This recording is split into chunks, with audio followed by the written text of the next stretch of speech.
네, 계속하겠습니다. 지금 우리가 두 번째 단원인 현대문학 비평과 논정의 수사학을 공부하고 있고요. 그 중에 세 권의 책을 우리가 공부하고 있는데, 첫 번째가 신수사학, 두 번째가 논정의 용도, 세 번째가 이성의 수사학입니다. 지금 우리가 제임스 코로사이트의 이성의 수사학에 대해서 살펴보고 있습니다. 자, 크게 주장하기 이론, 첫 번째, 두 번째는 질문하기 이론, 세 번째 갈등 이론, 네 번째가 청중 이론입니다.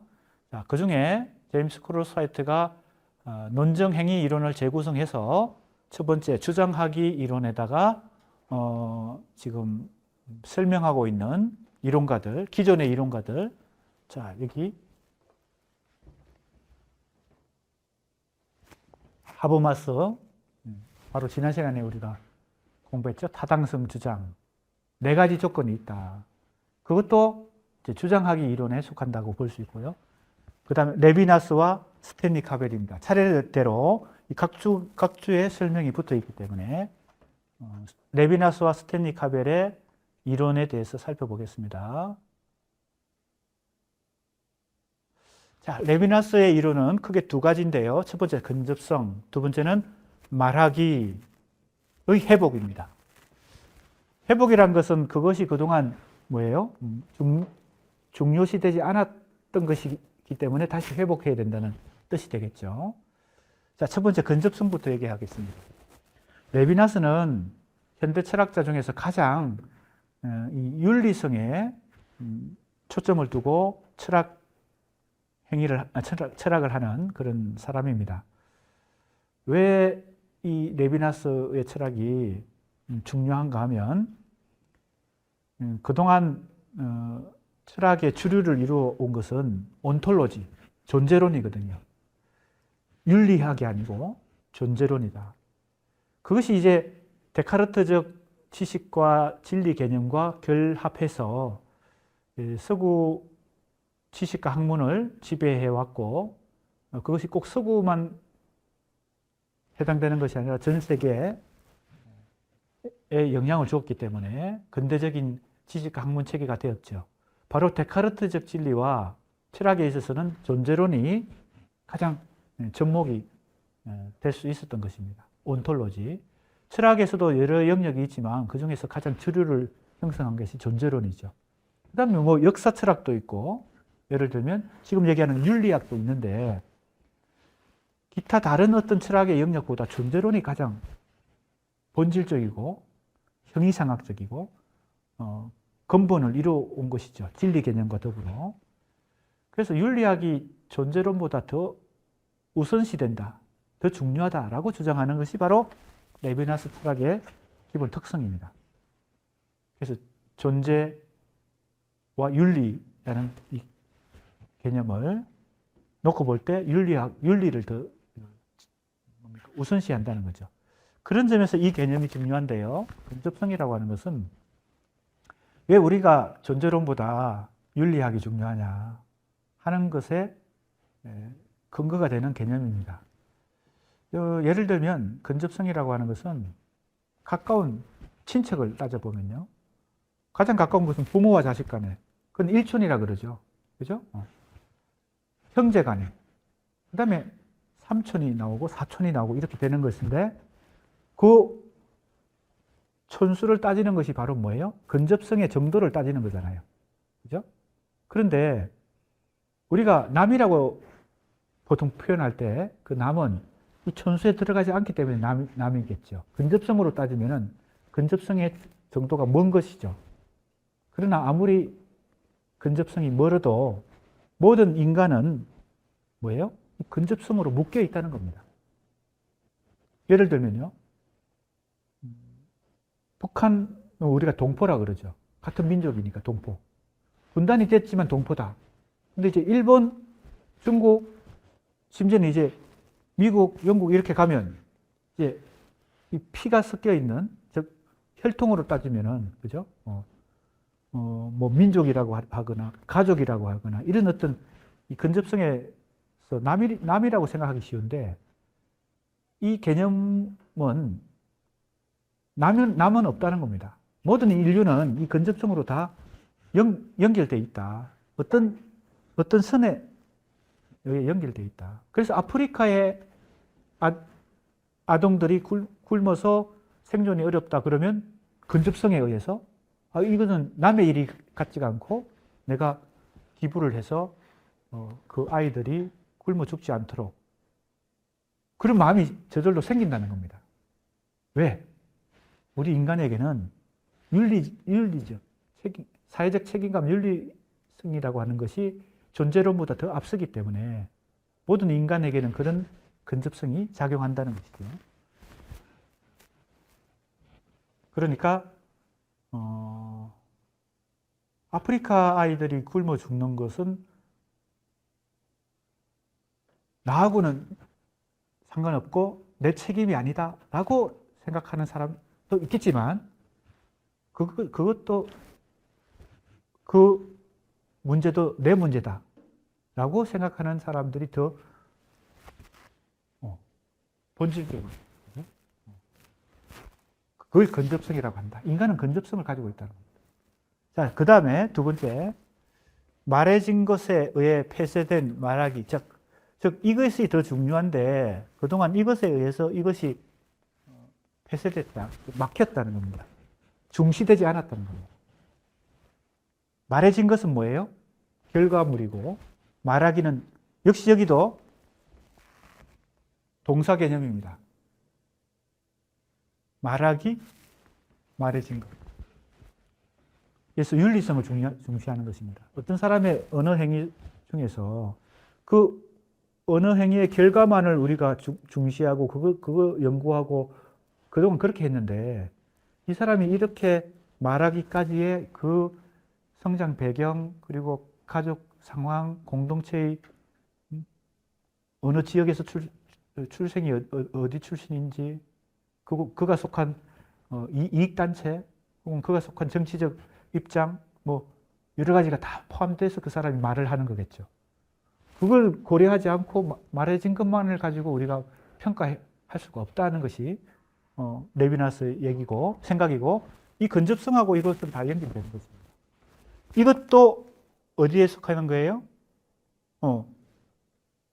바로 제임스 크로스하이트가 볼 때는 주장하기에 속한다. 주장하기의 카테고리에 속한다. 자, 여기 설명이 쭉 나옵니다. 근접성을 타자에 대한 나의 책임감의 양식이다.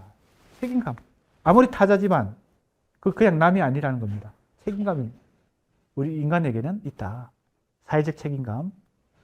그리고 말해진 것 이전에 말하기다.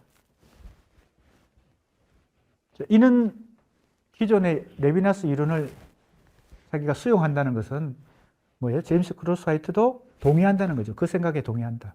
그래서 이걸 재구성해서 자기 이론으로 뭡니까? 재구성하니까 어떤 이론이 나온 거겠어요? 바로 이 이론이 나온 겁니다.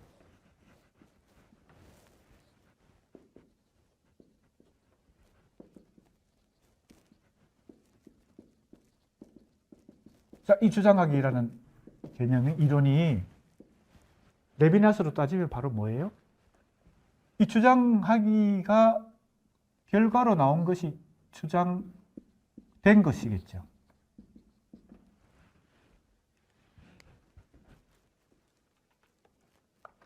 자, 주장하기의 결과 주장된 것이 나올 텐데, 그죠?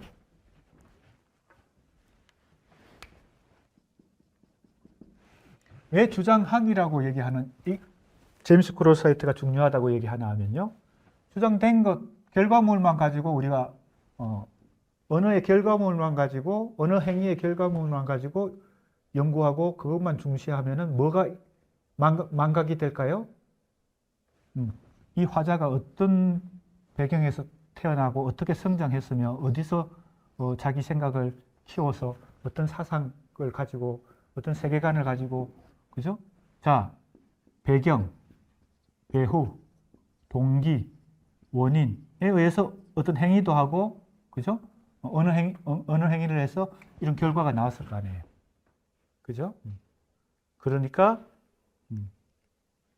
주장된 것보다 주장하기를 더 중시하는 것입니다. 기존의 지식과 학문 체계는 주장된 것만을 가지고 연구했지 이걸 중시하지 않았죠. 왜? 이건 객관성을 확보하기가 쉽지 않으니까. 이건 다 비가시적인 거니까요. 이 눈에 안 보이는 거니까. 내가 지난번에 한번 예를 들었죠. 구체적인 예를 들어야 이게 실감이 나기 때문에 이론적으로만 자꾸 공부하면 실감이 안 나니까. 미국의 부시 대통령이 테러를 당하고 나서 이 전쟁을 벌입니다. 보복 전쟁을 벌이죠. 그랬을 때 이 전쟁이 불가피하고 반드시 세계 평화를 위해서 필요하다는 것을 국민들에게 설득시키기 위해서 정치 연설을 많이 합니다. 그래서 동의를 얻어내야 이 전쟁을 실행할 수 있으니까. 근데 그때 행했던 정치 연설들을 이제 분석할 때 이 주장된 것, 이건 이제 정치 연설문이죠. 연설문이 이제 뭐 미국 정부 뭐 홈페이지 같은 데 다 이제 공개가 되겠죠. 그것만 가지고 열심히 분석해 봐도 이것까지는 알 수 없는 것입니다. 왜? 이걸 숨기고 이걸 이제 정치 연설을 하니까요. 정치인들만 그런 게 아니고 이건 예를 드는 것입니다. 정치 연설을 예를 드는 것이지만 그리고 법정 연설을 예를 드는 것이지만 수사학에서 이것이 이제 우리 인간의 의사소통, 언어 행위의 대표성을 가지기 때문에 가장 첨예하게 잘 나타나기 때문에 현상으로 나타나기 때문에 그걸 예를 드는 것입니다. 모든 인간의 언어 행위에 다 이제 해당된다고 볼 수 있어요. 어떤 것이 그 속에 숨어 있을까요? 이 전쟁을 벌여가지고 얻을 수 있는 정치적 이익이 있을 겁니다. 그죠? 보통 전쟁을 벌일 때는 이 전쟁을 벌이는 그 국가 내에서 어떤 문제를 해결하기 위해서 다른 나라와 전쟁을 벌이는 경우가 종종 있죠. 내부 문제를 해결하기 위해서 외부와 전쟁을 벌이는 것입니다. 그러니까 정치적인 어떤 배경이 있을 거고 원인이 있을 테고 동기가 있을 테고 경제적인 동기도 있습니다. 그죠? 이락과 전쟁을 벌여서 석유라고 하는 물자에 대한 경제적 이해를 이득을 확보할 수 있는 석유 회사들이 미국에 이 전쟁을 부추기는 그래서 정치적인 이권 단체들이 많이 있겠죠. 여러 가지가 종교적인 동기도 있겠죠. 이슬람과 기독교 종교 사이에 그러니까 그러한 것들이 다 이 주장하기 속에는 다 숨어 있는 거죠. 포함되어 있는 것이죠. 그런 것까지를 이 주장하기는 다 고려의 대상으로 연구의 대상으로 삼을 수 있다는 것입니다. 그러나 주장된 것은 이건 제외시키는 거지. 자, 그러면 제임스 크로사이트가 말하는 첫 번째 이론인 주장하기 이론은 사실은 이걸 누구의 이론을 그대로 수용한 것입니까? 바로 여기에 말하기가 있는 것입니다. 여기에 말해진 것이 있죠. 누굽니까? 레비나스입니다. 레비나스가 먼저 얘기한 거예요. 이것에 의해서 폐쇄된 이것을 다시 회복해야 된다. 이게 바로 레비나스의 개념이고 이것은 윤리성을 중시하는 어떤 차원과 연결됩니다. 다음 스탠리 카벨입니다. 자, 여기 이 스탠리 카벨도 주장하기 이론이라고 생각하는데 뭔가 하면요. 성인이라는 개념이 있습니다. 성인. 그다음에 이 개념을 이 스탠리 카벨은 지식 차원에서 이 성인 개념을 얘기합니다. 성인은 우리가 흔히 뭐 꼭 지식과 학문 체계 속에서만 성인이 있는 게 아니죠. 일반적으로 성인은 뭐 많이 우리가 경험하면서 살아갑니다. 결제를 뭐 회사나 뭐 어떤 조직에서 결제가 필요할 때 성인을 얻어야 그 결제가 이루어지죠. 심지어는 우리가 식당 가서 밥을 먹을 때 카드 사용한다. 신용카드 사용한다. 그거 카드 회사에서 승인이 떨어져야 이게 결제가 이루어지지. 지죠. 그거 다 성인입니다. 근데 지식과 학문에서도 성인이 있다는 겁니다. 뭔가 하면요.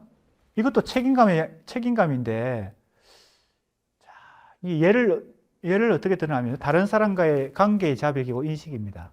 지식도 그러한 성인으로서의 지식이 되어야 된다고 생각하는데, 이것도 데카르트적 지식과 진리와 상당히 거리가 있는 것이죠. 데카르트 지식은 이런 성인과 상관없는 것이고, 객관적 사실을 진리로 생각하는 거니까요. 그런데 객관적 사실이라고 하는 것이 이 성인이라고 하는 것보다 먼저 있지 않다는 겁니다. 아까 윤리가 존재론보다 앞선다고 주장하는 그 레비나스하고 비슷하죠.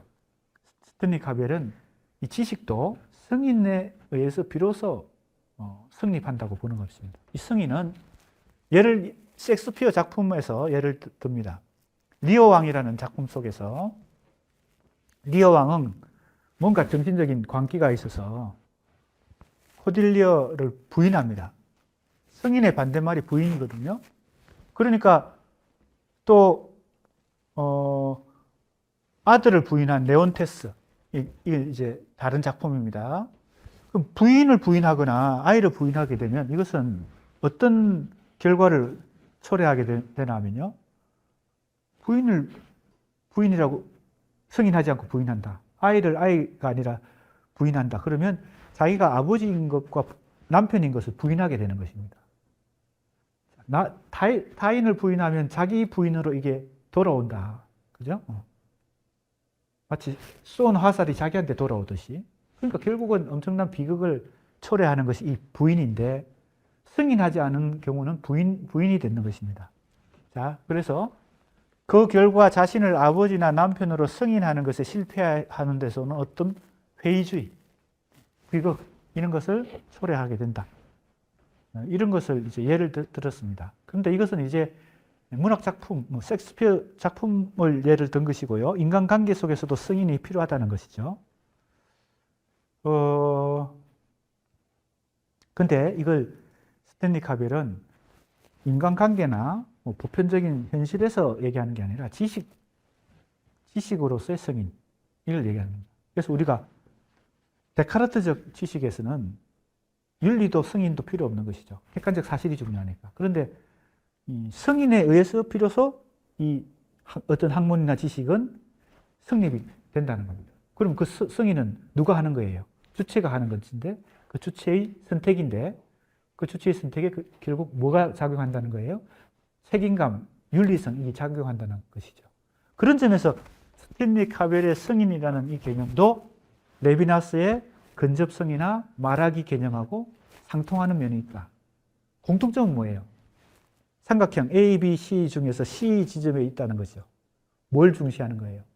사회적 책임감, 윤리성, 정의, 이런 걸 중요시하는 것입니다.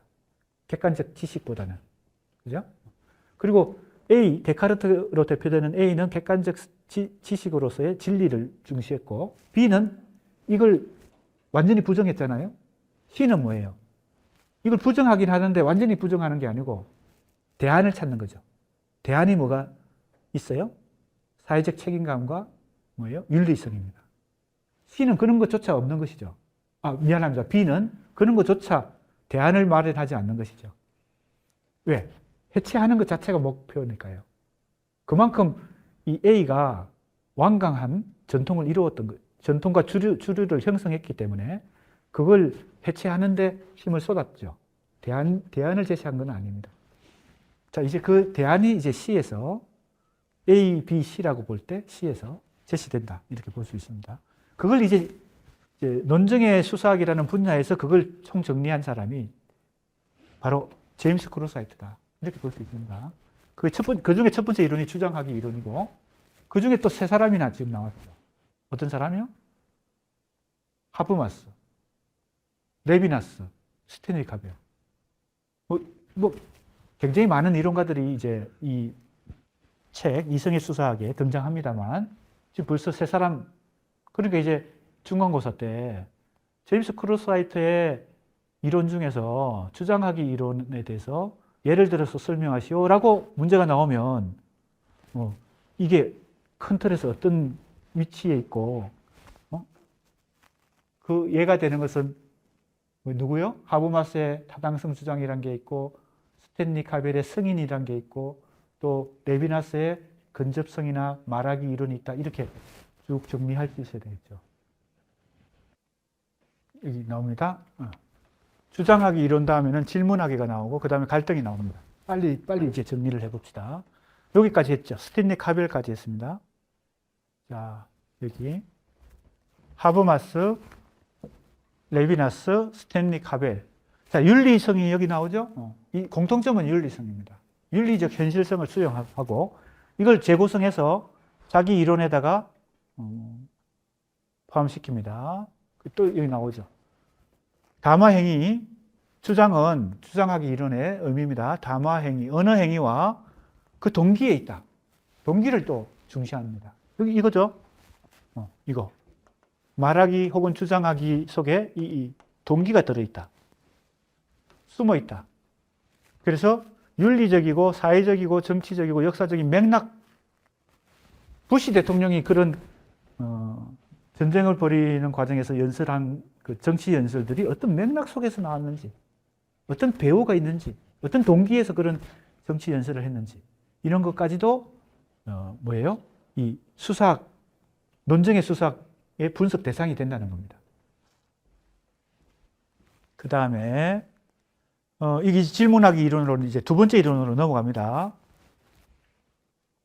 질문하기에 대해서는 또 다른 어떤 이론가를 또 예를 듭니다. 바로 이 미셸 메이에르라는 사람인데요.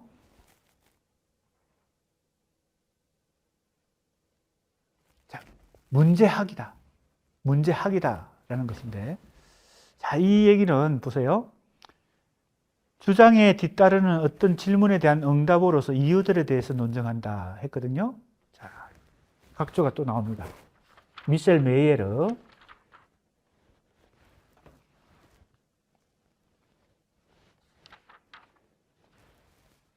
한번 문제학이 뭐냐? 질문하기가 뭐냐? 한번 봅시다. 여기 나옵니다. 메이에르의 이론을 소개하면서 질문이 주장하기라는 현상을 무시한다라는 점에서 문제를 제기한다. 예를 들면요, 이제 여기에 해당되죠. 자, 이게 첫 번째 주장하기 이론이고, 이제 질문하기 이론으로 넘어왔습니다. 자, 우리는 항상 뭘 먼저 생각합니까? 주장하기가 먼저 있고 그 다음에 질문하기가 뒤따라온다고 생각하죠. 그게 이제 현실에서 우리가 상식이잖아요. 누가 주장했는데 그 주장에 대해서 의문을 제기하고 질문을 한다. 그러니까 화자의 주장하기에 청자가 질문하는 것으로 우리는 생각합니다. 그런데요, 이 미셸 메이에르의 문제학이라고 하는 거, 혹은 질문하기 이론은 순서로 볼 때도 그렇고 중요도도 그렇고 주장하기보다 질문하기가 더 중요하다. 그리고 더 먼저 있다. 이렇게 얘기하는 거죠. 자, 우리가 어떤 예를 들면 쉬운 예가 될까요? 질문하기가 어떻게 주장하기보다 먼저 있겠습니까? 자, 우리가 현상적으로 볼 때는 주장한 후에 질문을 하겠지만, 어떤 사람이 이런 주장을 하는 거, 어떤 화자가 어떤 주장을 한다는 것은, 자, 우리가 그 배경과 배후와 동기와 원인까지 이제 고찰을 하는 것이 수사학이라 그랬잖아요. 논증의 수사학에서 이 주장하기가 왜 나왔는지를 생각할 때, A라는 사람이 어떤 주장을 하게 된 것은 사회적으로 혹은 역사적으로 혹은 배경에서, 동기에서 어떤 요청이 있었기 때문에 그 주장이 나왔다는 겁니다. 어떤 철학자의 철학도, 어떤 소설가의 소설도, 어떤 정치가의 뭐예요? 예를 들면 대통령의 등장도, 독일에서 히틀러라는 독재자가 파시즘을 세계 전쟁도 벌이면서 그런 사람이 어떻게 총독이 됐을까? 지금으로 따지면 정치 지도자가 됐을까? 그 무력으로 된 게 아닙니다. 국민들의 투표에 의해서 총독이 됐어요. 히틀러가 독일에. 그래서 권력을 잡은 것입니다. 전쟁까지 벌이고요. 뭡니까?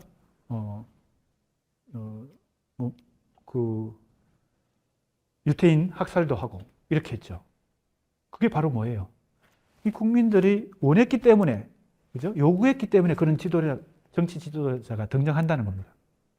그리고 어떤 주장이 나타난다는 것이고, 정치적 주장이든 철학적 주장이든 문학적 창작이든 예술적 창작이든 그 시대가 그런 인물을 요구했기 때문에 그런 인물이 나타난다는 겁니다. 이해가 됩니까? 뭐 여러 가지 구체적인 예들은 많이, 내가 히틀러를 예를 들었지만 우리 한국의 정치 상황에서도 어떤 정치인의 등장은 시대적 요청이 그런 사람을 만드는 것이지, 자기가 내가 그렇게 하겠다고 해서 순전히 100% 자발적이고 자기 의지만 가지고 어떤 인물이 나타나는 게 아닙니다. 정치적인 인물도 그렇고 예술적 인물도 그렇고 문화적 인물도, 또 학문에서의 새로운 주장도 그렇고요. 뭐 과학에서 혹은 의학에서의 새로운 발명도 사회적 요청이 있었기 때문에 그런 대답이 나왔다는 거죠. 어떤 질문에 대한 대답으로 주장하기가 나오는 것이다. 그러면 이 질문하기는 주장하기에 다음 순서로 나오는 것이지만 사실은 이 주장 이전에 이미 요청이 있었죠. 질문하기가 있었다는 거. 문제가 있었다는 거. 그 문제에 대한 답으로 이게 나온다는 겁니다. 그러니까 뭐가 더 먼저 있습니까? 주장하기보다 질문하기가 더 먼저 있다는 겁니다. 상당히 메이에러의 생각은 뭡니까? 발상의 전환입니다. 자, 그 얘기죠. 지금 보세요. 우리는 언제나 질문을 하기 전에 대답을 듣게 된다. 메이에러가 명제에 대한 추론에 있어서 본질적인 질문이 먼저 이미 이루어졌다. 질문이 먼저 있었다. 그러니까 저런 어떤 주장이 나왔다는 겁니다. 자, 그래서 사실은 순서가 어느 게 먼저인지, 이제는 달걀이 먼저인지 닭이 먼저인지 그런 것처럼 되어버렸죠. 그 정도로 이 주장하기 못지않게 질문하기가 중요하다라는 것을 이 미셀 메이에러의 문제학이 얘기하고 있습니다. 그래서 질문자가 중요하죠. 어떤 주장이 정당성을 얻기 위해서는 이 질문하기가 주장하기 못지않게 중요하게 하다는 것입니다. 자, 이게 바로 질문하기 이론에서 제임스 크로스하이트가 재구성하고 있는 미셀 메이에러의 문제학입니다. 미셀 메이에러의 책도 우리나라에 번역된 게 있습니다. 역시 고려대 출판부에서 나왔어요. 미셀 메이에러를 검색해 보면 열정의 수사학이라는 책을 우리나라에 번역해서 나와 있습니다. 이 사람의 질문하기 이론, 문제학이라고 하는 걸 한번 염두에 둘 필요가 있을 것 같아요. 그 다음에 갈등 이론입니다. 갈등을 이제 의견의 차이죠. 어디서 발생합니까? 주장하기와 질문하기 사이에서 발생합니다. 화자와 청자 사이에서. 그래서 이 갈등은 우리가 갈등이 없고 평화로운 것을 더 좋다고 생각하는 경우도 있지만, 사회적으로 이 갈등은 항상 사회적 갈등이라는 것이 제임스 크로스하이트의 생각인데, 개인적 갈등인 것 같은데 현상적으로는 실제 본질을 따져보면 그게 사회적 갈등이라는 겁니다. 친구 사이의 갈등, 가족 간의 갈등, 다 개인적 갈등으로 우리는 생각하지만 그게 어떤 갈등? 본질적으로 사회적 갈등이다. 이게 이제 제임스 크로스하이트의 생각이고요. 그래서 이 갈등이 중요하다. 왜? 갈등이 없는 것보다 사회적으로 갈등이 존재하는 게 중요하다. 그러나 거기서 그치지 않고, 갈등이 다른 말로 하면 차이잖아요. 차이를 존중하는 것인데 거기서 그치지 않고 그 차이를 발전의 뭐예요? 동력으로 삼아서 어디까지 가야 돼요? 합의에 도달할 수 있도록 해야 된다. 이것이 기본 생각입니다. 그래서 갈등을 보세요. 갈등의 방식, 갈등의 당사자들, 갈등의 초점, 강도, 수준, 수단, 목적, 해명, 다양한 갈등의 영역들이 있습니다. 뭐 예를 간단히 들어보겠습니다. 갈등의 당사자들. 겉으로 보면요, A와 B가 싸우는 것 같아요. 갈등이 생겨가지고 A와 B가 싸워요. 투쟁을 합니다. 그런데 따져보면 본질적으로 그 A가 속한 공동체와 B가 속한 공동체, 혹은 A가 속한 정치 집단과 B가 속한 정치 집단이 싸우는 거죠. 그리고 뭐 이것도 예를 들면 쉽습니다. 법정 연설을 하는 변호사와 검사가 사실은 그들이 당사자인 것 같지만 갈등의 당사자는 사실은 그 뒤에 배후에 있죠. 그죠? 피고와 원고. 그들을 대신해서 검사와 변호사가 갈등을 표면화시키죠. 그러니까 우리가 어떤 이 주장하기와 질문하기가 발생하고 갈등이 발생했을 때 당사자가 누구인지를 아는 것, 이게 상당히 중요합니다. 그 당사자를 파악 못하면요, 헛짚을 가능성이 많죠. 헛짚을 가능성. 그 다음에 뭐 갈등의 수준, 강도 한번 생각해 봅시다. 갈등의 강도와 수준은 반드시 일치하지 않습니다. 예를 들어 보겠습니다. 갈등의 수준이 높아지는 경우는요, 이제 청중과도 관련됩니다. 자, 이 청중이 여기서 이제 청중이 평가를 하잖아요. 어떤 갈등이, 이제 이 갈등이 여기 있고요. 여기 3번이고, 여기 4번입니다. 청중으로는. 어떤 갈등이 수준이 높은 갈등이겠습니까? 어떤 갈등이 수준이 높아요? 예를 들어서, 내가 사는 아파트에, 놀이터를, 아이들이 주로 노는 놀이터를 만들다고 하면서, 뭡니까? 우리 아파트 관리하는 이제 회의에서 결정을 해서 각 세대마다 일정한 똑같은 회비를 걷어서 아파트를 만들겠다 하고 통고를 했어요. 근데 미안합니다. 놀이터를 만들겠다. 근데 각 세대마다 똑같은 돈을 내야 돼요. 예를 들면 10만 원씩 내야 된다. 근데 갈등이 생겨요. 왜? 우리 집에는 아이가 없어서 그 놀이터 별로 소용이 없어. 별로 사용도 안 해. 근데 왜 우리가 똑같은 10만 원을 내야 되냐 하고 갈등이 생겨요. 그래서 막 따지기도 하고 관리사무소에 전화해가지고 뭐 물어보기도 하고 그럽니다. 갈등이 생깁니다. 자, 그때 갈등은 강도와 수준 차이 생각해 보세요. 근데 이제 좀 더 이 국가적인 어떤 갈등, 혹은 아까 아프리카에서 굶어 죽는 아이들이 있어서 내가 기부를 해야 되겠다 하고 생각하는 그 갈등. 자, 갈등의 강도는 내가 사는 아파트에 놀이터를 만들어서 회비를 각 세대마다 균등하게 10만 원씩 내라고 할 때 그 순순히 내야 되겠다, 아니면 내가 좀 따져야 되겠다고 생각할 때 갈등의 강도가 더 강할 수 있습니다. 국가적인 이슈를 놓고 고민할 때보다. 그러나 수준은 그 놀이터에 회비 내는 것의 수준은 상당히 낮고, 국가적이거나 인류적인 문제에 대해서 갈등은 수준이 더 높죠. 이게 반드시 비례하지 않는다는 겁니다. 그래서 갈등의 수준이 높아지는 경우는 이 청중 문제와 관련되는데요. 나중에 나오겠지만 청중은 크게 두 가지로 나누어집니다. 보편 청중과 특정 청중이에요. 보편 청중과 특정 청중. 이것도 예를 제가 들었습니다. 항상 이것이 고정되어 있지 않죠.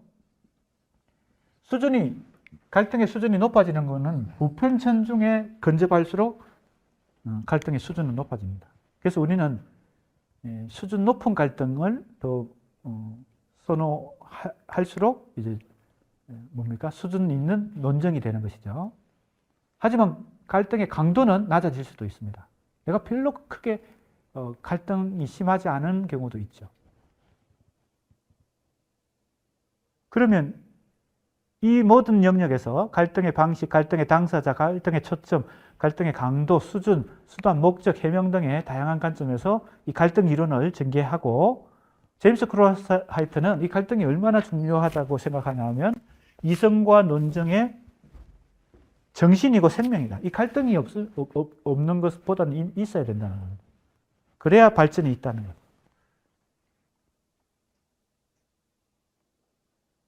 그 다음에 바로 청중 이론으로 갑니다. 이게 네 번째 이론입니다. 청중 이론에 가서는 이제 많은 문제들이 여기에 결부되는데 어떤 문제요? 자, 가장 기본적으로는 보편 청중과 특정 청중의 문제입니다. 청중은 자, 이 평가, 청중이 평가하잖아요. 자, 잘 보세요. 이 청중이 중요합니다.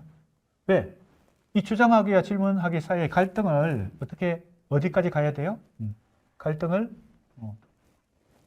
이건 차이입니다. 차이를 그대로 존중하지만, 차이가 중요하지만 이걸 사회적 합의에 도달하도록 노력하는 것이 이제 논쟁의 수사학의 목적입니다. 자, 아까 서울시장 후보 선출하는 문제를 놓고 봅시다. 이 A라는 후보와 B라는 후보가 정책 대결을 해서 주장하기와 질문하기를 하는데 이 중에 한 명을 후보로 결정해야 되는 상황 속에서는 누가 평가를 해야 됩니다. 그게 바로 청중입니다. 이 청중의 역할은 공정한 평가를 해야 된다는 거죠. 그럴 때 이 보편 청중을 특정 청중이 아니라 보편 청중에 그죠? 근접할수록 이 청중은 잘 그죠? 구성된 거겠죠. 왜냐하면 특정 청중은 특정한 이해관계에 얽혀 있으니까요. 그러나 우리는 모두 특정 청중입니다. 어떤 계급, 어떤 공동체, 어떤 지역, 어떤 직업, 어떤 성별, 그죠? 성별에 의해서도, 나이, 연령에 의해서도, 세대에 의해서도 다 특정 청중이에요. 자기가 속한 어떤 집단의 이해관계에 얽혀 있어요. 누구든 객관적인 어떤 위치에 있을 수 없습니다. 그렇기 때문에 특정 청중을 모아서 보편 청중에 도달해야 이 평가가 공정할 수 있겠죠. 이 청중을 구성하는 방법이 상당히 그래서 중요하게 됩니다. 그러나 이것은 하나의 정답이 있는 게 아니에요. 어떤 케이스마다, 사안마다 보편 청중을 구성하는 최선의 방법을 찾아내야 됩니다. 그래서 지금 서울시장 후보를 놓고 경선을 벌이는데 여론조사, 설문조사의 방법을 놓고 굉장히 신경전을 많이 벌이고 결국은 합의를 하게 되죠. 그것도 합의가 필요합니다. 근데 그것이 바로 본질을 따지면 뭘 구성하는 방법이에요? 보편 청중을 구성하는 방법을 놓고 서로 힘겨루기를 하는 겁니다. 어떤 게 더 유리하다고 자꾸 보니까요. 그러니까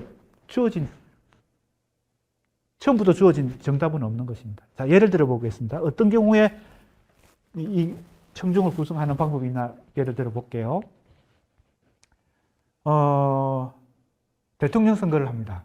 그럼 보편 청중을 구성해야 돼요. 특정 청중만으로는 안 됩니다. 누구든 다 특정 청중이기 때문에 어떤 지역에, 어떤 연령에, 어떤 직업에, 어떤 계급에 속한다면 다 특정 청중이에요. 그러니까 보편 청중을 구성해야 대한민국 대통령을 뽑을 때 가장 공정한 선거가 되겠죠. 그러니까 어느 연령부터 선거권을 준다는 것부터가 첨예한 보편 청중을 구성하는 방법입니다. 제외 국민들을 포함시킬 거냐 말 거냐 그죠? 그리고 군대에 있거나 특정한 상황에 있는 사람들을 미리 투표를 하는 거죠. 그것도 포함을 시켜야 보편 청중이 된다고 보니까요. 군인들도 포함을 시키고 다 이렇게 그래서 거기에 대해서 합의가 돼야 된다 하는 부분입니다. 이런 방법은 어떤 방법일까요? 보편 청중을 구성하는 방법 중에 대표적으로 두 가지가 있거든요. 이건 모든 특정 청중들을 다 끌어모아서 보편 청중을 만드는 방법입니다. 이해가 됩니까? 이건 합산의 방법이에요. 그래야 보편 청중에 도달하겠죠. 가장 간단한 방법은 모두 특정 청중을 다 합하는 것입니다. 플러스의 방법이라고 볼 수 있습니다. 자, 우리 어릴 때부터 부모님들이 우리 자녀들이 잘 되라고 책을 많이 사주시는데 그 중에 대표적인 게 세계문학 전집 같은 게 있습니다. 세계문학 전집을 구성하는 방법, 그것도 이걸 적용해 봅시다. 이 보편정중과 특정정중을 적용해 봅시다. 세계문학 전집이 되려면요, 영국, 미국 문학, 프랑스 문학, 독일 문학, 일본, 한국, 중국 문학 뿐만 아니라 아프리카 가나 문학까지 들어가야 되겠죠. 세계문학 전집이니까 다 플러스를 해야 특정한 문학들을, 그죠? 특정한 국가의 문학들 혹은 특정한 민족의 문학들을 다 합산해야 세계문학 전집이 명실상부하게 되는 거 아니에요? 그죠? 근데 뭐 아프리카 문학은 대부분 빠져 있습니다. 그러니까 특정 청중을 완성하지 못한 거죠. 미안합니다. 보편 청중을 완성하지 못한 거죠. 그런데 그런 방법은 어떤 방법이에요? 플러스 방법입니다. 합산의 방법입니다. 그런데 보편 청중을 구성하는 방법이 그것만 있는 게 아닙니다. 반대 방법도 있어요. 빼는 방법도 있습니다. 이게 가장 쉬운 방법은 실제 많이 합니다. 실제 이 빼는 방법 많이 써요. 어떻게 뺍니까? 스포츠 경기, 국제 스포츠 경기 같은 데서요. 혹은 뭐 우리가 무슨 심사할 때 심사위원으로 가보면요. 자, 구체적인 예를 들어 봅시다. 국제 스포츠 대회, 올림픽 대회를 합니다. 여러 종목이 있지만 체조 경기를 한다. 할 때요. 체조 경기라고 하면 이제 체조 행위를 해가지고 심사위원들이 바로 청중이죠. 평가를 합니다. 예를 들면 심사위원 5명이 평가를 한다고 봅시다. 뭐 피겨 스케이터도 좋고 아니면 뭐 연기를 하는 여러 가지 뭐 마루 운동도 좋고. 그러면 그 선수가 연기한 걸 심판관들이, 청중들이 심사를 했을 때 어떻게 점수를 합산할까요? 대부분 요즘은 어떤 방법을 채택하나 하면요. 세고 점수하고 최저 점수를 뺍니다. 나머지 점수를 합산하거나 평균을 하거나, 뭐 합산하거나 평균하거나 그건 뭐 크게 다르지 않죠. 왜냐하면 결과에 크게 좌우하지 않으니까. 중요한 건 뺀다는 것이거든요. 빼야 뭐가 된다고 보는 거예요? 보편 청중에 도달한다고 보는 거죠. 왜? 가장 높은 점수를 준 사람하고 가장 낮은 점수를 준 사람은 보편 청중이 아니라 특정 청중이라고 보는 겁니다. 특정 청중을 빼는 방법으로 보편 청중을 만드는 것입니다. 반대 방법이죠. 특정 청중을 모두 더해서 보편 청중에 도달하는 방법이 있고 특정 청중을 빼고 보편 청중에 도달하는 방법이 있습니다. 이해가 되죠? 그래서 이게 사안마다 다르게 적용되고 어떻게 룰을 정하느냐에 따라서 달라지기 때문에 상당히 복잡하다. 그래서 기존의 데카르트적 지식과 학문에서는 처음부터 자명한데 이 논정의 수사학에서는 그 데카르트적 지식과 진리 개념을 부인하기 때문에 이렇게 청중 이론이 되고 카인 페렐만이 말한 것처럼 뭐가 돼요? 정도의 차이에서 결정이 되고 또 보편 청중을 구성하는 방법이 굉장히 중요해진다. 이렇게 볼 수 있겠습니다. 자, 그래서 여기 나오죠. 뭐 오류의 문제, 이데올로기의 문제 이런 것들이 다 어디에 포함됩니까? 이 평가하기에 포함이 되고 청중 이론에 포함이 된다. 이렇게 볼 수 있습니다. 자, 이데올로기 문제와 관련해서 간단하게만 설명하겠습니다. 자, 이데올로기는 과학과는 상당히 거리가 멀죠. 과학은 객관적인 지식이고 이데올로기는 뭔가 편견이 들어가거나 이해관계, 다양한 오류가 개입된 것이 이데올로기죠. 그래서 오류 문제와 이데올로기가 연결되어 있는데요. 아까 내가 이게 청중과도 연결되어 있습니다. 우리 개개인은 모두가 예외 없이 특정 청중이라 그랬죠. 왜? 뭔가 다 얽혀 있으니까요. 어떤 배우와 그죠? 동기와 배경에 의해서 얽혀 있으니까요. 거기서 자유로운 정말 보편청중으로서의 한 개인은 있을 수 없죠.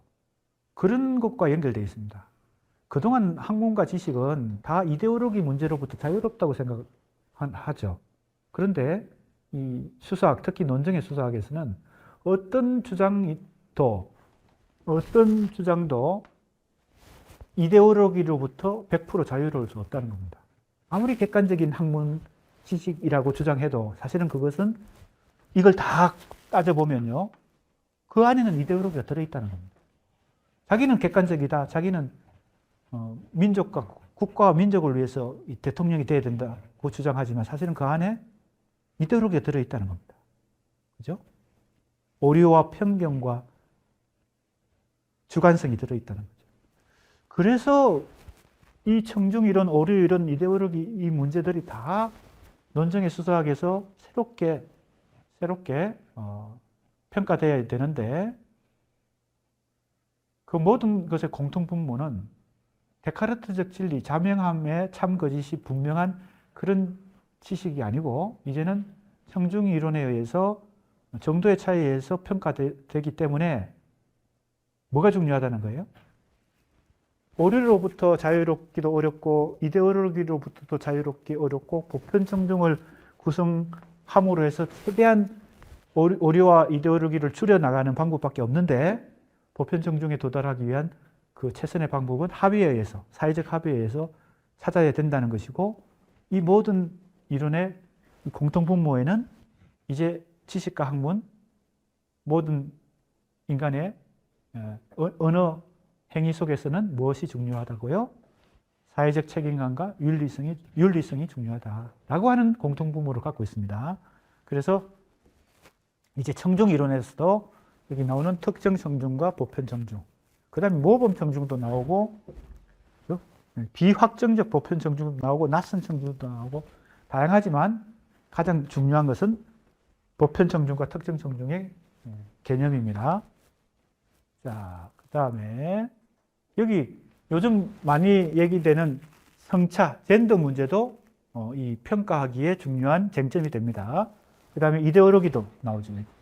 이데올로기, 그 다음에 성차. 자, 이렇게 해서 5장은 이걸 이제 우리 문학 이론이나 문학 비평에 접목시켜 보는 것인데, 왜냐하면 지금 이번 학기에 뭐 수사학, 논증의 수사학도 공부하고 정신분석학도 공부하고 구조주의도 공부하고 뭐 다양한 공부를 하지만 궁극적으로는 문학 연구와 비평에 접목시키는 것이죠. 그래서 우리가 이번 학기에 공부하는 이 교재의 제목도 문학과 수사학이라고 한 것이 이제 문학이 중심입니다. 이걸 접목시키는 파트인데 이 5장도 생략입니다.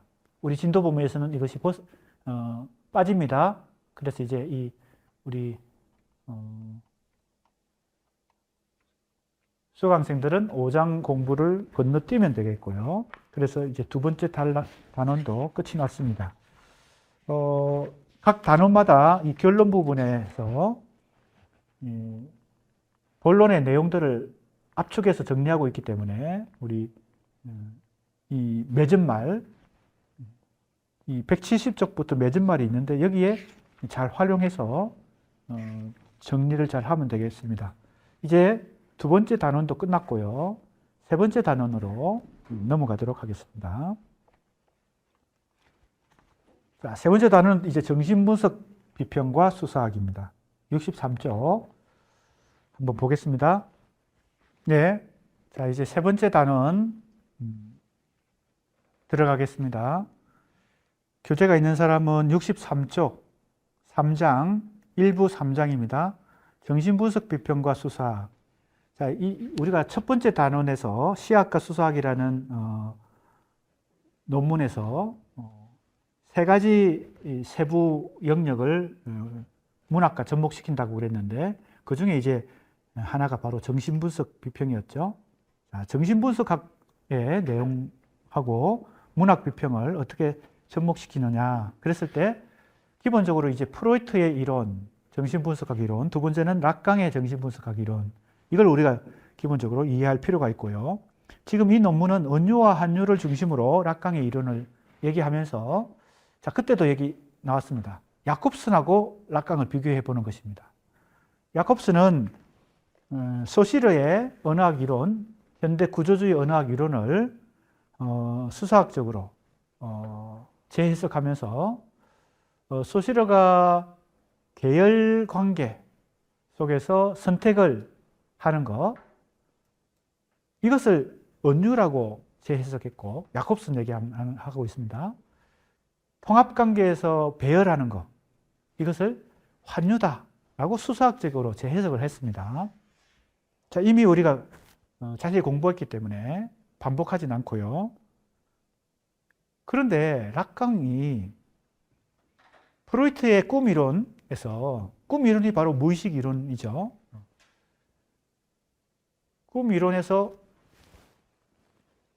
잠재적 꿈 내용이 외현적, 잠재적, 잠깐만. 우리가 그때 이미 공부했던 것이지만 한번 다시 봅시다.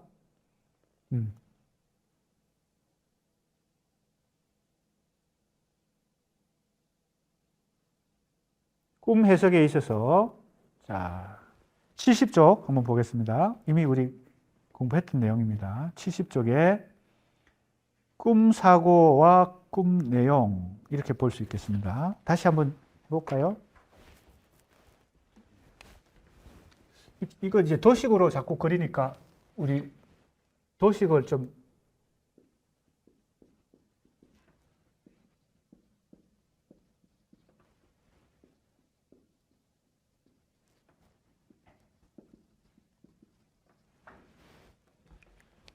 프로이트의 꿈 이론입니다. 이 용어부터 한번 이해할 필요가 있어요. 꿈 사고가 꿈 내용으로 이걸 이제 우리가 X라고 칩시다. 이건 Y예요. 보통 우리가 얘기하는 이게 꿈입니다. 이건 무의식입니다. 무의식이라고 하는 건 말 그대로 있는지 없는지 알 수 없어요. 왜? 내가 의식할 수도 없고 자각할 수 없으니까.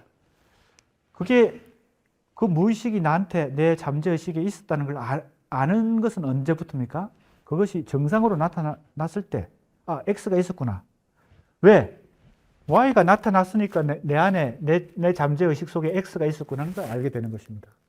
그래서 이 정상, 이게 Y가 정상이거든요. 그 정상의 대표적인 것이 꿈입니다. 그럼 꿈 말고도 무의식이 나타나는 외현되는, 그죠? 무의식이 현실로 외현되는 정상은 여러 가지가 있습니다. 이제 그 꿈은 그 중에 하나겠죠. 그래서 이제 이 꿈 말고 여러 가지 정상의 유형들을 다 조사하고 연구하는 것, 이것이 정신분석학의 연구 대상이 됩니다. 그래서 뭐 여러 번 예를 들었지만 꿈 말고도 농담, 말실수, 뭐 이런 것들도 일상 속에서 우리가 이 무의식이 나타나는 정상이라고 생각하고 할 수 있고요. 또 이제 더 구체적으로는 이제 이런 정상들이 있다는 거죠.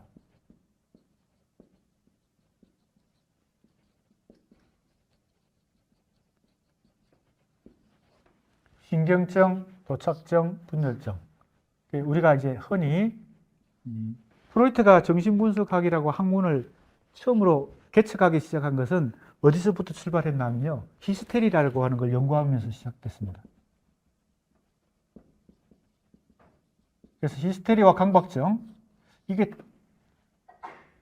구조적으로 다른 어떤 정상이구나라는 것을 알게 되죠. 프로이트가 연구를 계속하면서. 그리고 이 신경증이라는 구분과는 다른 도착증이라는 구조적으로 다른 어떤 정상, 분열증이라고 하는 또 구조적으로 다른 정상들을 다 이제 찾아내게 됩니다. 그래서 이게 임상이라고 하는 것은 실제 의학적 치료 행위를 임상이라고 그럽니다. 임상에서 이런 구분들을 나중에 결과적으로 얻게 되죠. 이건 임상 치료를 통해서 얻어진 거지 처음부터 이게 이론으로 딱 설정된 건 아니겠죠. 다 경험해보고 기납적으로 이런 것이 구분되는구나. 꿈이라고 하는 것도 정상이지만 이것이 다 구체적인 정상으로 이런 임상 구분이 되는 것이죠. 그럼 X가 Y로 나타나서 이 정상으로 나타난다.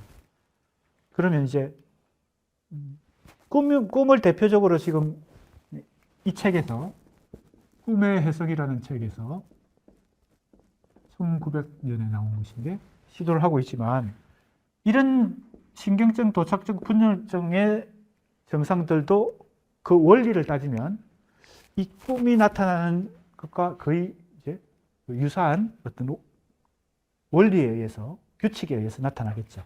그 중에 이제 여러 가지가 있지만 대표적으로 바로 압축과 전이라고 하는 규칙을 찾아냅니다. 프로이트가 여기서 이 책에서 근데 락강이 프로이트 이론을 재해석하면서 이 압축이 바로 뭐요? 원유고 전이가 환유다라고 얘기하게 되죠. 상당히 우리는 기시감을 느끼게 됩니다. 즉 어디선가 본 듯한 느낌을 받죠. 왜? 야콥슨이 소시르의 이론을 원유와 환유로 재해석했기 때문에 순서로 따지면 야콥슨이 먼저거든요. 이 락강이 이 야콥슨을 모방하고 있나? 이런 기시감 같은 걸 느끼는 거죠. 상당히 비슷한 어떤 형태로 지금 재해석을 하니까요. 그래서 오해를 많이 받았습니다. 락강이요.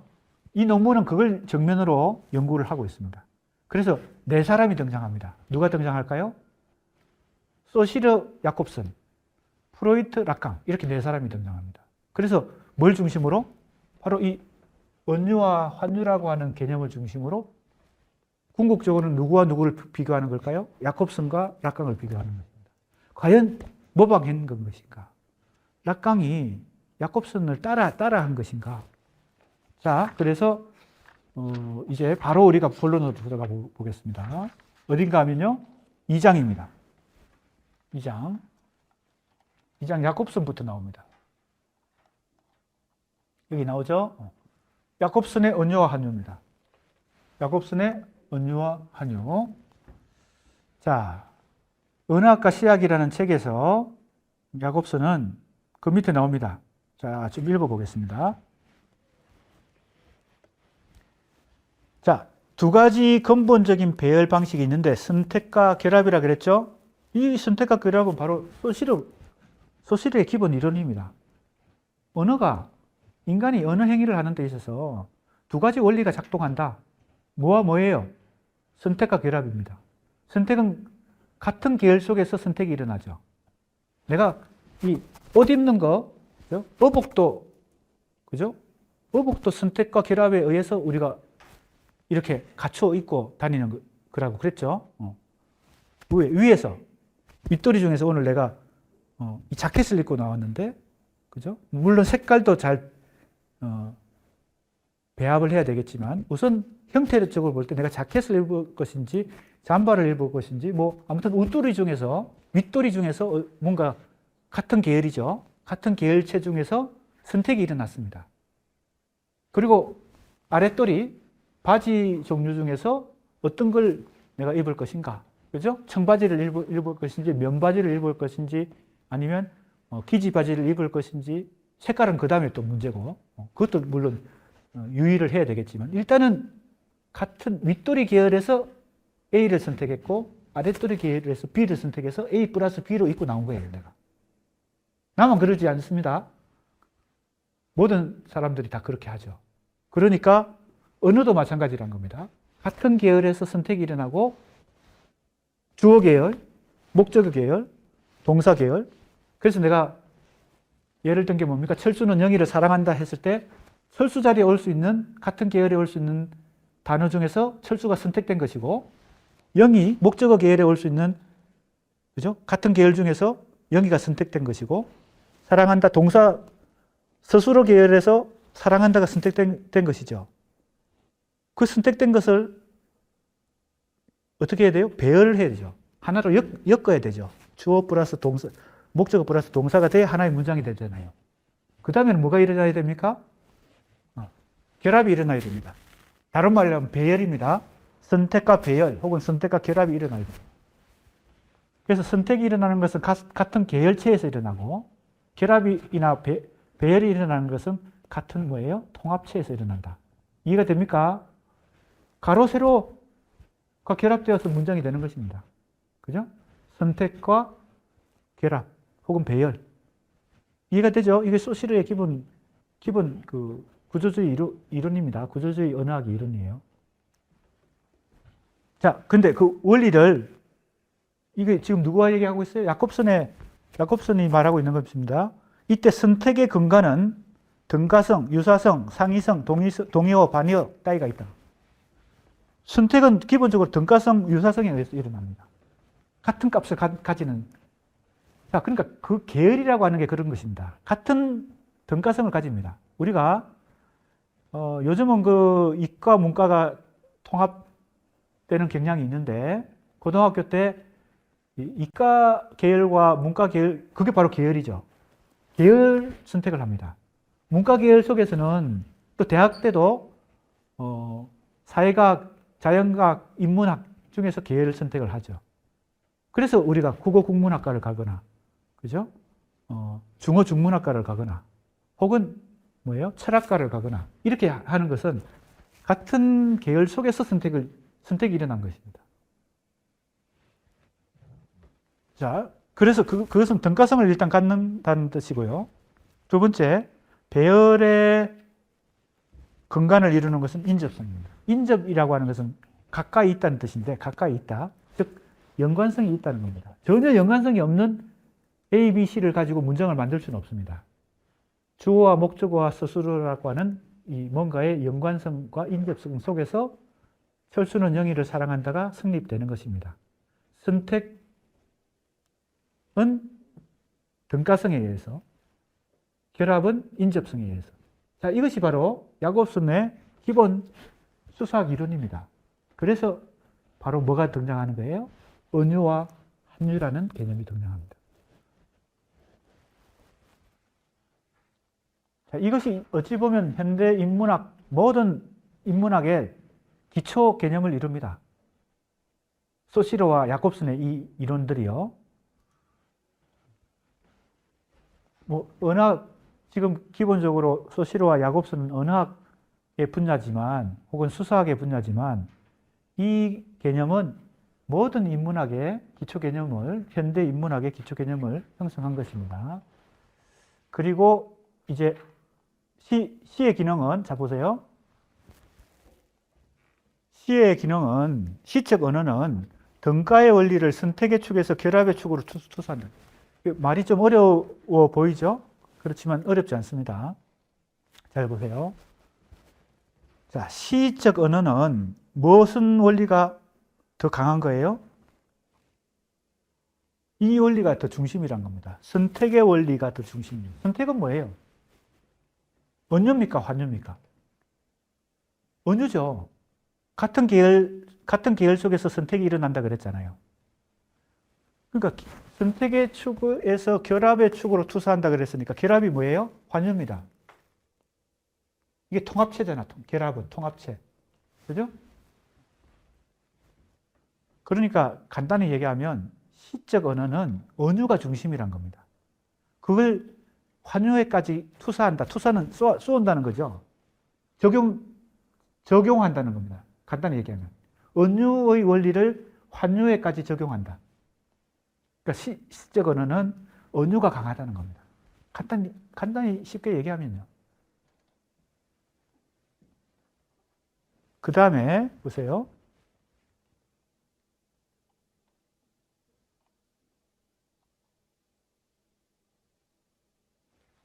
야콥슨의 이 정의는 선택의 유사성이 배열의 인접성에 중첩되는 것으로 시적 기능에 있어서 등가성, 유사성의 원리가 우위에 있다. 그래서 시의, 우리가 문학을 공부하니까요. 비교해보면 시의 언어 원리는 언유가 중심이고 소설의 언어 원리는 환유가 중심이다. 그러니까 시는 짧아지죠. 왜? 언유에 의해서 압축이 되니까요. 같은 유사성과 등가성을 가진 언어들이, 그죠? 언유에 의해서. 그래서 시는 A 이퀄 B가 많죠. 내 마음은 호수요. 이렇게 하면, 그죠? 그 언유가 형성된 거고, 꼭 언유법이 아니라 직유법 같은 경우도 샛별 같은 눈동자 그랬을 때 샛별과 눈동자 사이에 거리가 압축돼 버리죠. 그죠? 샛별과 눈동자는 엄청 원래 현실에서는 거리가 멀지만 시적 언어로 그렇게 압축을 시켜버리면 언유의 원리에 의해서, 물론 이제 그걸 수사법으로는 직유법이지만 직유법까지도 언유의 원리에 의해서 등가성과 유사성에 의해서 거리가 좁아지고 압축이 되죠. 그래서 시는 소설보다 언어가 짧죠. 자, 그런 원리를 지금 야콥슨이 계속 이제 연구하고 있는 것입니다. 자, 지난 시간에도 얘기했지만 이 문학 연구 중에서 문학 연구하는 이 유파 중에서 러시아 형식주의, 프랑스 구조주의 공통점이 뭐라고요? 이걸 이제 연결시켜주는 대표적인 학자가 야콥슨이거든요. 문학을 뭘로 연구하는 거예요? 문학의 속성. 왜 문학이 문학인가? 문학성이라고 하는 걸 연구한다 그랬죠. 시는 왜 쓴가? 이걸 왜 시라고 얘기하지? 이건 왜 소설이지? 다 같은 언어로 되어 있는데, 인간의 언어는 공통점인데 왜 이것은 소설이라고 말하고 이건 시라고 말하고 이거는 신문 기사라고 말하고 이건 일기라고 말하지? 그 원리가 뭐냐? 이게 바로 문학성입니다. 문학을 문학되게 하는 속성이 뭐냐? 그러니까 지금 이 언유와 한유라는 개념을 가지고 시는 언유의 원리가 강하고 소설은 환유의 원리가 강하고 이렇게 이제 설명을 하는 것이 야콥슨입니다.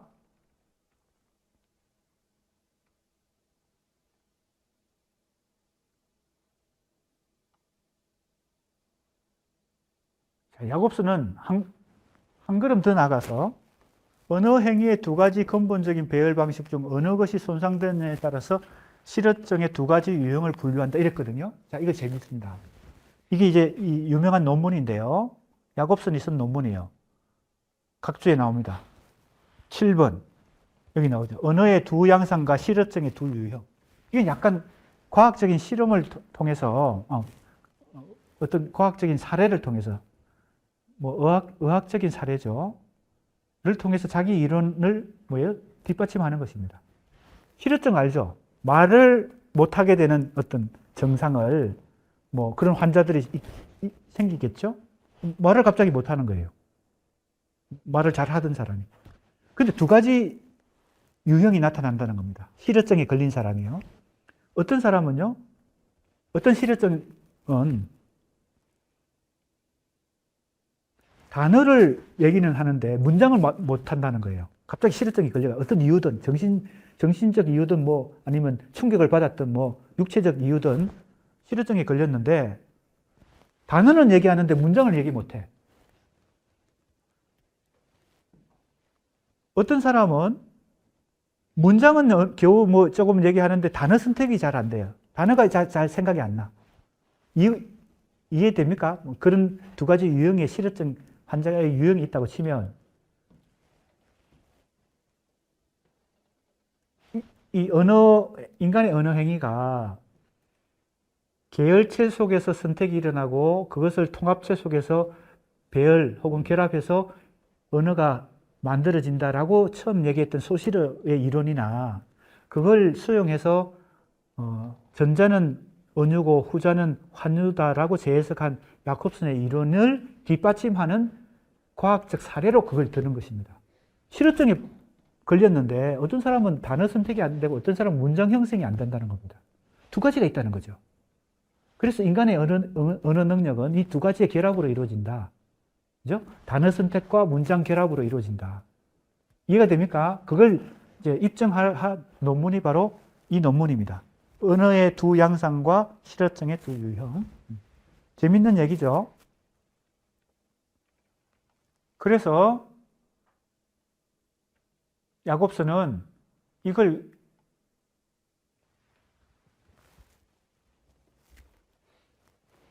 언유의 극과 한쪽에는 언유의 극이 있고 양극을 두는 것입니다.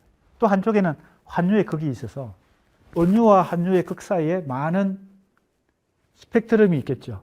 그러니까 예를 들면 시의 언어는 가장 환유의 극에 있고 소설의 언어는 가장 언유의 극에 있고 환유의 극이 있다면 어떤 장르는 그 사이에 많은 스펙트럼 속에서 언유와 환유의 정도의 차이에 의해서 이루어질 수도 있겠죠. 그러니까 그 야콥스는 이 은유와 한유라고 하는 이 개념을 가지고 상당히 많은 걸 설명을 하려고 합니다.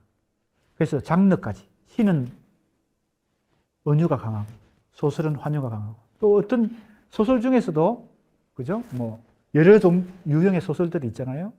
러시아 사실주의 소설이 있을 수 있고, 또, 뭐,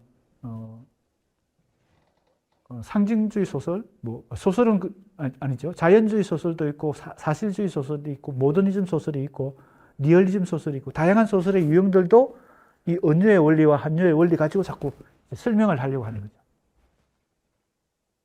자, 여기서 주목할 만한 것은 이 야콥슨이 프로이트와 꿈의 구조를 언급합니다. 야콥슨도 프로이트를 읽었어. 그러니까 이제 이 야콥슨은 이 인간의 모든 예술과 그죠? 문화뿐만 아니라 언어로 되어 있는 모든 것들은 이 원리를 가지고 설명하고 싶어 하니까 프로이트가 꿈을 해석하는 이 무의식 이론도 자기가 볼 때 이 은유, 환유 이론 가지고 설명할 수 있는 것 같다고 생각한 거겠죠. 자, 그래서 보세요.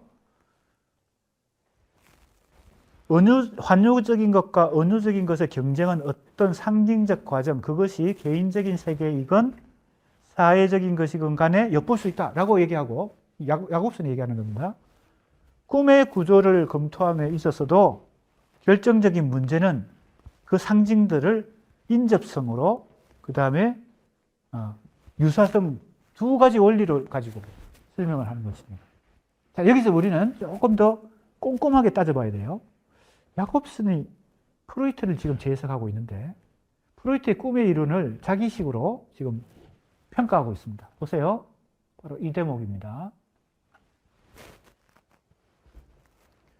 자, 프로이트가 환유적 전치는 전유와 같은 말입니다.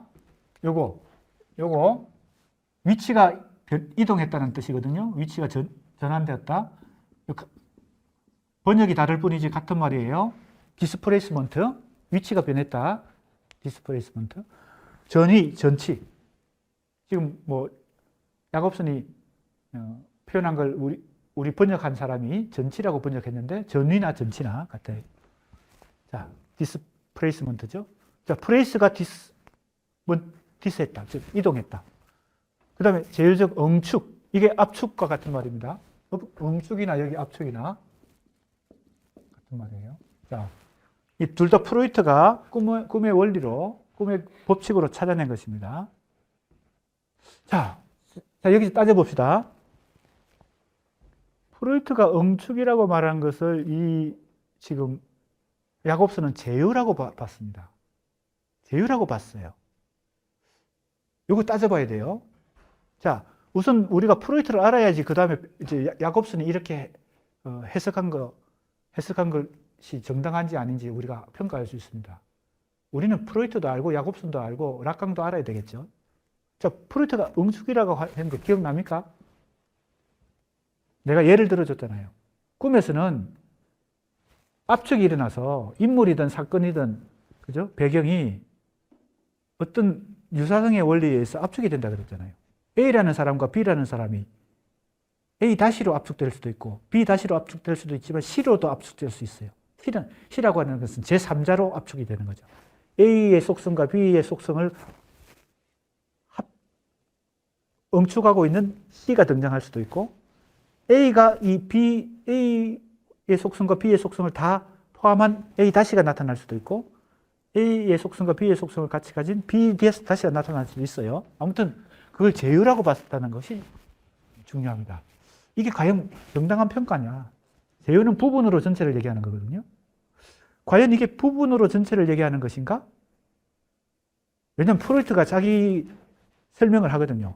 자기가 지금 이 꿈에서 나타나는 이 압축의 그 사례들을 설명하거든요. 자, 이게 제휴인가? 제휴라면 꿈에 나타나는 것은 여러 가지들의 부분으로 나타난다. 부분이 전체를 대신하는 식으로 나타난다는 거잖아요. 이해가 됩니까? 내가 볼 때 이거 우리가 다시 한번 따져봐야 돼. 야콥슨이 지금 잘못 보고 있는 건 아닌가? 따져봐야 돼요. 그 다음에 보세요. 전치는 환유라 그랬으니까 이거는 맞는 것 같아요. 환유. 전치는 환유야. 왜 여기서 이동이 일어납니까? 이동이 일어나는 원리는 뭡니까? 인접성에 의해서. 그죠? A라는 장소에서 B라는 장소로 갑자기 이동하거나, A라는 인물에서 B라는 인물로 이동하거나, 꿈에서는 막 그 이동이 그렇게 막 급작스럽게 일어나거든요. 그랬을 때 그것은 환유라고 말할 수 있다. 그럼 프로이트가 전치라고 한 것을 환유로 봤고, 엉축이라는 걸 제휴로 봤을 때, 이 부분을 우리가 좀 따져봐야 되겠어요. 아무튼 이 두 가지를 다 또 인접성의 원리라고 봤습니다. 둘 다 인접성의 원리로 봤어요. 그 다음에 유사성의 원리는 프로이트가 뭐라고 봤어요? 프로이트의 동일시와 상징주의, 이걸 이제 인접성으로 봤어요. 약간 여기서 야콥슨이 제대로 프로이트를 지금 평가하고 있는지 조금 따져봐야 될 것 같다는 생각이 듭니다. 그래서 내가 지금 야콥슨의 지금 이 표현을 이제 프로이트가 했던 말하고 비교해 볼 것이고, 그 다음에 이제 락강하고도 비교해 봐서 최종적으로 평가를 내리려고 합니다. 자, 여기까지만 하고 이제 정리해 봅시다. 자, 우선 지금 야콥슨의 이 말에서 우리가 알 수 있는 것은 프로이트가 꿈 작업 속에서 전위 혹은 전치라고 한 것과 압축이라고 한 두 가지가 있는데 이 둘 다를 인접성으로 봤어요. 둘 다 인접성의 원리로 봤어요. 그 다음에 동일시와 상징주의가 뭔지 이것도 따져봐야 돼요. 우리가 프로이트가 과연 동일시를 뭘 동일시라고 했지, 그리고 상징주의를 무슨 의미로 사용했는지를 알아야 되겠습니다. 그것을 유사성으로 본 것이에요. 자, 과연 프로이트의 전위를 환유로 본 거, 압축을 제휴로 본 거, 동일시와 상징주의를 은유로 본 거, 여기까지를 우리가 한번 따져보겠다는 겁니다. 프로이트를 다시 읽어보면서. 그래서 야콥슨이 했다고 다 우리는 정당하다. 왜? 유명한 사람이 하면 다 맞는 것 같거든요. 그래서 한번 따져볼 필요가 있다. 락강이 나중에 프로이트의 이걸 다시 은유와 환유로 재해석하잖아요. 그거 지금 비교하기 위해서 야콥슨이 이미 락강이 하기 전에 이렇게 지금 자기가 재해석을 했거든요. 그러면 차이가 있는데 야콥슨의 프로이트 재해석과 락강의 프로이트 재해석을 비교함으로 해서 과연 락강이 야콥슨을 모방했는지 이걸 한번 따져보는 것이 이 논문의 목적입니다. 다음 시간에 계속해서 진도를 나가도록 하겠습니다.